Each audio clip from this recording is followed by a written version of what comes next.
ಆಚಿ chilli powder ಸಖತ್ ಖಾರ ಬಣ್ಣ ಮತ್ತು ರುಚಿ Aachi chilli powder. Power share climax ಆಟ ಶುರುವಾಗಿ 8 ದಿನಗಳಾಗಿದೆ. ಡಿಸಿಎಂ ಡಿಕೆ ಶಿವಕುಮಾರ್ ಬಿಗಿ ಪಟ್ಟನ್ನ ಸಡಿಲಿಸ್ತಾ ಇಲ್ಲ. ಪದೇ ಪದೇ ವಾಗ್ದಾನ ನೆನಪಿಸುವ ಮೂಲಕ ಡಿಕೆ ಶಿವಕುಮಾರ್ ದಾಳ ಉರುಳಿಸ್ತಾ ಇದ್ದಾರೆ. ವಚನ ಕೊಟ್ಟಿದ್ದೀರಿ, ನಿಭಾಯಿಸಿ, ವಚನ ಭ್ರಷ್ಟರಾಗಬೇಡಿ ಅಂತ ಇಂಡೈರೆಕ್ಟ್ ಆಗಿ ಹೇಳ್ತಿದ್ದಾರೆ. ಹೈಕಮಾಂಡ್ ಮೇಲೆ ಒತ್ತಡ ತಂತ್ರವನ್ನ ಡಿಕೆ ಶಿವಕುಮಾರ್ ಮುಂದುವರೆಸಿದ್ದಾರೆ. ಎಲ್ಲೆಲ್ಲಿ ಹೋಗ್ತಾರೆ, ಯಾವುದೇ ಸಬ್ಜೆಕ್ಟ್ ಇರಲಿ, ಎಂಡ್ ಬರೋದು, ಕನೆಕ್ಟ್ ಆಗೋದು ಎಲ್ಲಿಗೆ? ಕುರ್ಚಿ ವಿಚಾರ. ಸಿದ್ದರಾಮಯ್ಯ ವಿಚಾರದಲ್ಲಿ ಮಾತ್ರ ಜಾಣ ಮತ್ತು ಎಚ್ಚರಿಕೆ ನಡೆ. ಯಾಕಂದ್ರೆ ಅಹಿಂದ ನಾಯಕ ಅಪಮಾನ ಮಾಡಿ ಇಳಿಸ್ಬಿಟ್ರು ಅಂದ್ರೆ ಇವ್ರ ಮುಂದಿನ ರಾಜಕಾರಣಕ್ಕೂ ಕೂಡ ಅದು ಮಾರಕ. ಗ್ರೇಸ್ಫುಲ್ ಎಕ್ಸಿಟ್ ಅವ್ರಿಗೆ ಸಿಗಲಿ, ಅಟ್ ದ ಸೇಮ್ ಟೈಮ್ ನಾನು ಬಯಸಿದ್ದು ಸಿಗಲಿ ಅಂತ ಬಯಸ್ತಿದ್ದಾರೆ. ನಾನು ಸತೀಶ್ ಜಾರಕಿಹೊಳಿ ಬೇರೆ ಯಾರೂ ಅಲ್ಲ, ನಮ್ಮ ಪಾರ್ಟಿ ಸೀನಿಯರ್ ಲೀಡರು. ನನ್ನ ಜೊತೆ ವರ್ಕಿಂಗ್ ಪ್ರೆಸಿಡೆಂಟ್ ಆಗಿ ಕೆಲಸ ಮಾಡಿದ್ದಾರೆ. ಈ ಪಕ್ಷಕ್ಕೆ ಅಧಿಕಾರ ತರಕ್ಕೆ ಅವರು ದುಡಿದಿದ್ದಾರೆ. ನಾವೆಲ್ಲ ಸಾಮೂಹಿಕ ನಾಯಕತ್ವದಲ್ಲಿ ಪಕ್ಷವನ್ನು ಕಟ್ಟಿದ್ದೇವೆ. ನಾನೊಬ್ಬನೇ ಏನು ಪಾರ್ಟಿ ಕಟ್ಟಿಲ್ಲ. It is a collective leadership. All MLA candidates, leaders, office bearers, ಸಿದ್ದರಾಮಯ್ಯನವರು ಎಲ್ಲರೂ ಸೇರಿ ಒಟ್ಟಿಗೆ ಕೆಲಸ ಮಾಡಿ ಮಲ್ಲಿಕಾರ್ಜುನ್ ಖರ್ಗೆ ಅವರ ಅಧ್ಯಕ್ಷತೆಯಲ್ಲಿ, ರಾಹುಲ್ ಗಾಂಧಿ ಅವರ ನಾಯಕತ್ವದಲ್ಲಿ ಈ ಪಕ್ಷನ ಮತ್ತೆ ಅಧಿಕಾರಕ್ಕೆ ನಾವು ತಂದಿದ್ದೇವೆ. ಅದನ್ನು ಉಳಿಸ್ಕೊಂಡು ಹೋಗಬೇಕು. ಉಳಿಸ್ಕೊಂಡು ಹೋಗೋ ದೃಷ್ಟಿಯಿಂದ ಅನೇಕ ಚರ್ಚೆಗಳನ್ನು ಮಾಡಿದ್ದೇವೆ, ಭೇಟಿ ಮಾಡಿದ್ದೇವೆ. ಸೊ ಆ ವಿಚಾರದಲ್ಲಿ ನಮ್ಮದು ರೋಡ್ ಮ್ಯಾಪು ಈಗ 2.5 ವರ್ಷ ಆಯಿತು.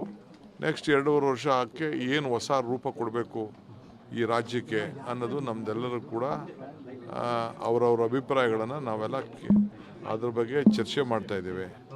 ಅದೇನು ಬಿಟ್ಟರೆ ಬೇರೆ ವಿಶೇಷ ಏನಿಲ್ಲ ಸರ್. 2.5 ವರ್ಷದ ರೋಡ್ ಮ್ಯಾಪ್ ಅಂದರೆ ಅದು ಸಹಜವಾಗಿ ಶ್ರಮಪಟ್ಟಂಥ ಡಿಕೆ ಶಿವಕುಮಾರ್ ಅವರಿಗೆ ಮೀಸಲಿರುವ ವರ್ಷಗಳು ಅಂತ ಏನು ಆ ಥರ ಏನಿಲ್ಲ. ಆ ಥರ 2.5 ವರ್ಷ ಇದು ನನಗೆ ಡೀಟೇಲ್ಸ್ ಕೊಡ್ತಾರೆ ಸುಕೇಶ್ ಮತ್ತೆ ಜಾಯ್ನ್ ಆಗಿದ್ದಾರೆ. ಸುಕೇಶ್, ಡಿಕೆ ಶಿವಕುಮಾರ್ ಹೋದಲ್ಲಿ ಬಂದಲ್ಲಿ ಇದೆಲ್ಲ ಹೇಳ್ತಿರೋದು ನೋಡ್ತಿದ್ರೆ ಅವರಿಗೊಂದು ಆತಂಕ ಇದೆ.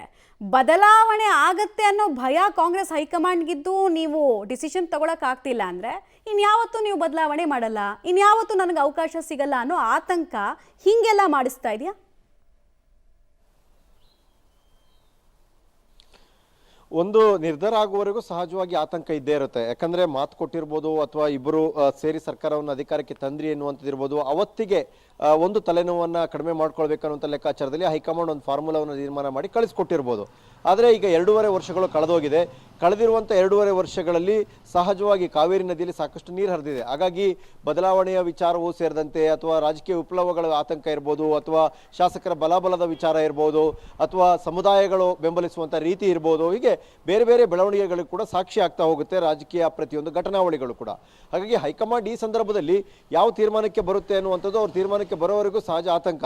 ಡಿ.ಕೆ. ಶಿವಕುಮಾರ್ ಅವರಿಗೆ ಒಂದು ಕಾನ್ಫಿಡೆನ್ಸ್ ಇರ್ಬೋದು, ನಾನು ಪಕ್ಷನಿಷ್ಠನಾಗಿ ಹೈಕಮಾಂಡ್ ನಿಷ್ಠನಾಗಿ ಕಳೆದ 40 ವರ್ಷ ಮಾಡಿರುವಂಥ ಸರ್ವಿಸ್ ಏನಿದೆ ಅದಕ್ಕೆ ಬೆಲೆ ಸಿಗುತ್ತೆ ನನ್ನ ನಿಷ್ಠೆಗೆ ಅನ್ನುವಂಥದ್ದು ಅವರ ಲೆಕ್ಕಾಚಾರ ಇರ್ಬೋದು.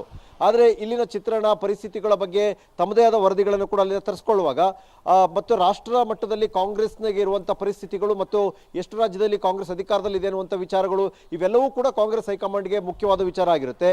ಈ ಸಂದರ್ಭದಲ್ಲಿ ತೆಗೆದುಕೊಳ್ಳಬಹುದಾದಂಥ ರಿಸ್ಕ್ ಏನಿದೆ, ಅದರ ದೂರಗಾಮಿ ಪರಿಣಾಮಗಳೇನು, ತತ್ಕ್ಷಣಕ್ಕೆ ಆಗಬಹುದಾದ ಪರಿಣಾಮಗಳೇನು, ಸರ್ಕಾರದ ಸ್ಥಿರತೆಗೆ ಏನಾದ್ರು ಅಡ್ಡಿ ಆಗುತ್ತಾ ಅಥವಾ ಪಕ್ಷದ ವಿಚಾರದಲ್ಲಿ ಏನಾದ್ರು ವ್ಯತ್ಯಾಸಗಳಾಗ್ತವ, ಇವೆಲ್ಲವನ್ನು ಅವರು ಪರಿಶೀಲನೆ ಮಾಡಲಿಕ್ಕಾಗಿ ಇಷ್ಟು ಸಮಯವನ್ನು ತೆಗೆದುಕೊಂಡಂತೆ ಕಾಣಿಸ್ತದೆ.